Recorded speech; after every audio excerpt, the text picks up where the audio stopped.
તો બીજી તરફ ટ્રમ્પના કરારવાળા દાવા પર ઈરાને પ્રતિક્રિયા આપી। ઈરાનનું કહેવું છે કે ડીલ પર હજી સુધી કોઈ અંતિમ નિર્ણય લેવામાં નથી આવ્યો।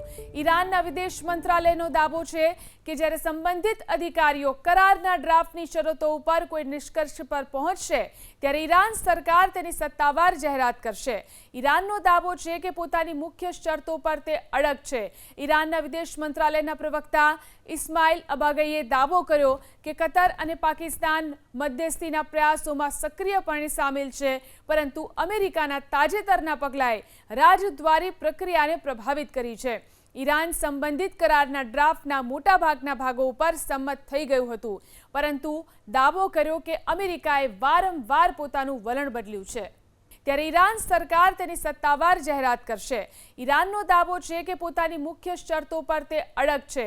ઈરાનના વિદેશ મંત્રાલયના પ્રવક્તા ઇસ્માઇલ અબાગઈએ દાવો કર્યો કે કતર અને પાકિસ્તાન મધ્યસ્થીના પ્રયાસોમાં સક્રિયપણે સામેલ છે, પરંતુ અમેરિકાના તાજેતરના પગલાંએ રાજદ્વારી પ્રક્રિયાને પ્રભાવિત કરી છે।